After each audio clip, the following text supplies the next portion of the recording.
Ever feel like your kids just don't listen anymore? What if a few simple steps could bring back the respect you deserve? Stick around, and we'll show you how to reconnect and restore that lost bond. Have you ever found yourself quietly wondering, when did I lose my children's respect? Maybe it was subtle at first, more eye-rolling than usual, dismissive replies where they used to be patient, or a general sense that your voice carries less weight. You might brush it off, thinking they're busy with their own lives now, or maybe I'm just imagining it. But deep down, you know something's changed. The warmth that once filled your conversations has cooled, or the phone calls and visits that used to feel natural now feel obligatory or fleeting. It's a strange, lonely realization, especially after pouring so much love and sacrifice into raising them. But before you resign yourself to feeling undervalued, consider this. It's often possible to rekindle your children's respect. It's never about forcing them to see you in a new light. It's about reshaping the relationship so they naturally want to reconnect on equal, loving terms. In this scenario, we'll delve into 6 practical tips that can help shift the family dynamic, bringing back a deeper, healthier form of respect, and maybe even closer bonds than you ever had before. First, let's clear something up. Losing a bit of your children's respect doesn't necessarily mean they no longer care about you. Often, they love you just as much as ever. But life changes, along with stress, generational gaps, and new family obligations, can cause them to see you differently. Roles evolve. Once, you were the guiding force in their lives. Now, they might be juggling so many responsibilities that they fail to treat you with the same attentiveness. Or maybe your own reactions have shifted. Perhaps you focus more on health concerns, or you're less patient with your children's busier, more modern pace. Over time, small misunderstandings, remarks, or tensions can build up into a wedge that dulls the warmth of the relationship. The good news? Recognizing this wedge is the first step in gently removing it. Below, you'll find 6 specific suggestions. Some might challenge your pride or your old habits, but remember, you're not giving in or giving up. You're simply adopting new ways to communicate that emphasize dignity and mutual respect. Each tip is rooted in empathy, self-awareness, and the belief that relationships can grow even in later decades of life. With that in mind, let's explore how you can start reclaiming the respect you deserve from your children. Tip 1. Redefine boundaries with confidence. Many older adults slide into a position of needing their children's help, whether it's a ride to the doctor, assistance with technology, or even financial support. There's nothing wrong with asking for help. But the tricky part is when children start to see you primarily as someone who always needs something, rather than as a capable individual in your own right. This can slowly undermine respect. The fix isn't to avoid help altogether, especially if you truly need it, but to clearly define boundaries that remind everyone you still have agency and independence. One approach is to ask for help only when it's truly necessary, and to offer something back in return if you can. Even a small gesture can reframe the dynamic. For instance, suppose your adult daughter picks up groceries for you once a week. You might repay her kindness with a home-cooked meal or a sincere note showing gratitude, or perhaps a bit of childcare for your grandchildren if you're able. The point isn't to keep score, it's to demonstrate that you're still a contributing member of the relationship, not merely a receiver. Sometimes that means setting a boundary on your own involvement, too. If your children are used to you babysitting at the drop of a hat or stepping in whenever they have a crisis, you might feel a growing sense of resentment when they fail to show appreciation. That resentment can turn into friction. In these moments, kindly letting them know you have your own schedule or commitments can actually foster respect. It shows your time is valuable. Paradoxically, by occasionally saying, "I'm sorry, I can't help this time," you remind them that you're not just waiting around at their beck and call. This kind of boundary, gently asserted, can reset the family dynamic in a healthy way. Tip 2. Embrace a new kind of listening. How often do conversations with your children revolve around your own worries, health updates, household needs, or frustrations? It's natural to want to share your experiences with them, especially if you live alone or rarely see them. Yet if every encounter begins or ends with your personal challenges, your children might start avoiding deeper talks. feeling like every conversation drains them. Respect grows when listening flows both ways. So, consider adopting a fresh listening style. Ask your children about their lives. Genuinely ask. Not just, "How are you?" in a passing tone, but something like, "What's been on your mind lately?" Or, "I noticed you seemed stressed last week. How are you handling things?" Then, let them speak without interruption or immediate advice. If you sense a problem, resist the urge to say, "Here's what I do." Instead, try reflecting back what you hear. "It sounds like you're juggling a lot right now." This signals you're truly hearing their perspective. Over time, this can rebuild respect because they see you as someone interested in their world, not just someone wanting attention or complaining about personal pains. David, 72, found that whenever he called his adult son, the conversation would quickly get awkward. David realized he mainly talked about his back pain, medication hassles, or how lonely the house felt since retirement. Of course, these were real issues, but the tone overshadowed everything else.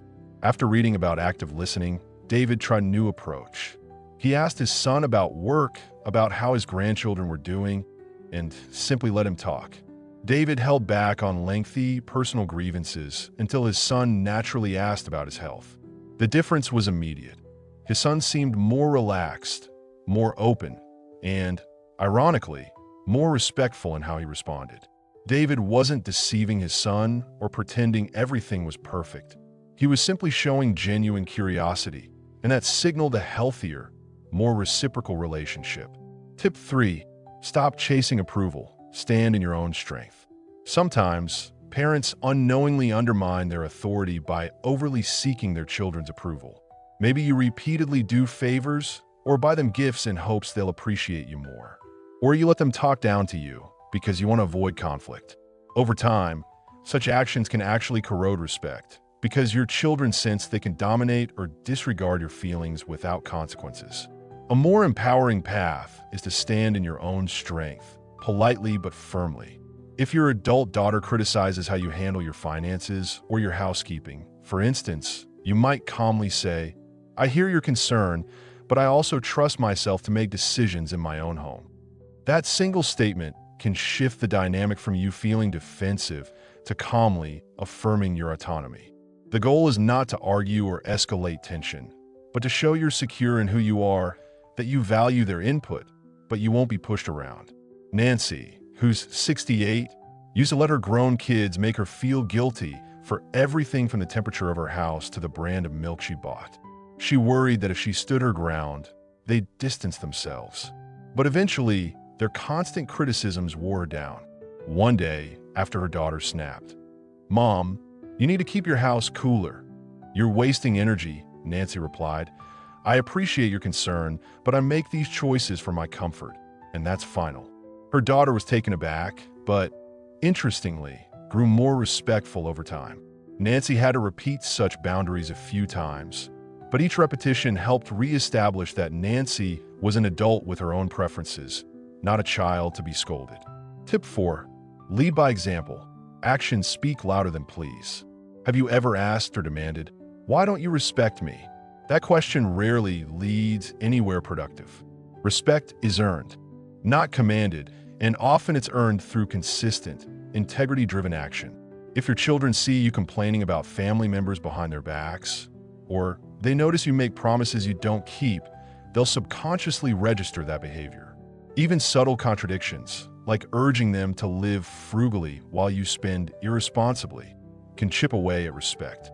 Leading by example might mean practicing the values you wish them to honor in you: honesty, kindness, reliability, and gratitude. For instance, if you want them to treat you with patience, demonstrate patience toward them and others. If you desire that they keep you in the loop about important decisions, show them you're willing to let them make their own choices without constant nagging. If you wish they be more expressive of appreciation, let them see you express thanks for even small courtesies. Over time, consistent modeling of these traits can awaken their respect more powerfully than any lecture ever could. Bill is a grandfather who wants his children to treat him with more warmth and generosity. He noticed he rarely said thank you to his daughter, who came by weekly to help mow his small lawn. It wasn't intentional, He simply took it as a given that she'd do it. After deciding to model gratitude, Bill made a point of expressing genuine thanks each time she came. He even started leaving a short note, "I really appreciate your help, it means a lot," or offering a cold drink and a moment to chat. Over weeks, he noticed his daughter became warmer in response. She also began telling him about her day, which signaled she felt safer opening up. That's what can happen when you lead by example. You set a tone that invites mutual respect rather than demanding it. Tip 5. Balance support with self-care. In many families, older parents take on the role of supporters or problem solvers, especially if grandchildren are involved. You might find yourself stepping in regularly, loaning money, babysitting, acting as a mediator in marital spats, or offering unsolicited advice because you just want to help. While your intentions are good, if you overextend yourself or push too forcefully, your children can start seeing you as intrusive or controlling. They might even resent what they perceive as meddling, which undermines respect. The more balanced approach is to remain a pillar of support while safeguarding your own well-being. That means if you're asked to babysit 3 times a week and it's wearing you out, you might say, "I can help one day, but the rest of the time, I need to rest or attend to my own commitments." This stance is not selfish. It's essential for maintaining healthy family dynamics. And ironically, it can spark more respect because your children see you as someone who understands your own limits and stands up for them. It also subtly teaches them that relationships work best when both sides respect each other's time and energy. Self-care also includes pursuing your own interests or social circle, rather than waiting around for your kids to provide companionship. If you enroll in a local painting class, volunteer at a community center, or even attend a seniors fitness group, you'll not only boost your own sense of fulfillment, but you'll demonstrate that you have a full, active life. This self-sufficiency can make your children respect you more. They see you as an individual with your own passions, not just someone relying on them for social or emotional support. Tip 6. Address tensions directly but calmly. One of the most damaging patterns in families is sweeping tensions under the rug. If your children speak to you dismissively or make you feel small, but you remain silent, resentment builds. Likewise, if you respond with anger or sarcasm, the conflict escalates. Neither approach fosters respect. Instead, consider calmly stating how their words or tone make you feel, then invite a solution-focused conversation. For example, when you say, "I don't understand anything about technology," it hurts. "I'd like us to talk about how we can work together without belittling me." Of course, these conversations can be uncomfortable, especially if your family isn't used to open communication. It helps to frame it not as an accusation, but as a desire to strengthen the relationship. You might say, "I love you and value our time together, but lately, I feel we've been missing some of the warmth we used to have. Can we figure out how to restore that?" This approach signals that you're not looking to blame. You're looking to collaborate. Sometimes a child might respond defensively at first, but if you remain calm, respectful, and grounded in your own dignity, it can open the door to real progress. Carol, 70, found that her adult son often scolded her about her spending habits. Instead of shutting down or yelling back, she took a direct approach. "I know you worry about me financially, but when you criticize my purchases without asking about my budget or why I buy certain things, it makes me feel incompetent. I'd love to talk about finances together in a way that respects both of us." Her son was startled. He hadn't realized how hurtful his tone was. Through that discussion, they worked out a plan where Carol agreed to be transparent about her finances, and her son promised to be more compassionate in how he shared concerns.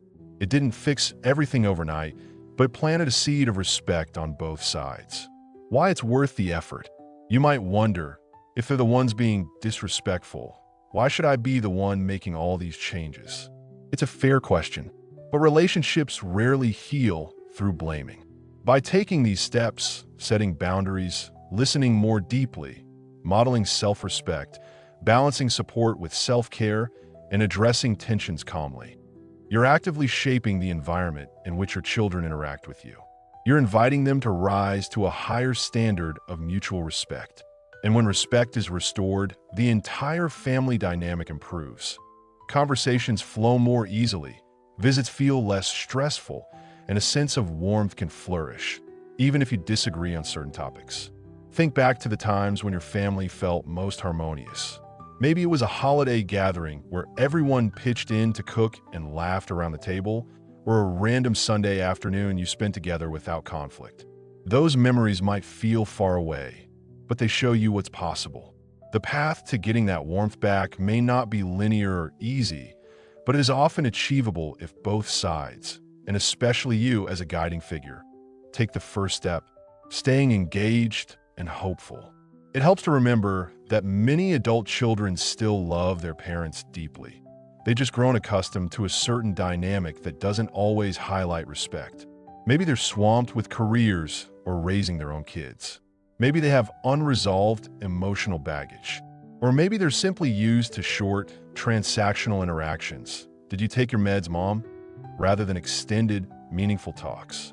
By gradually reintroducing open dialogue, demonstrating self-assuredness, and showing genuine interest in their lives, you can shift the day-to-day tone from quick, functional check-ins to deeper, more respectful exchanges.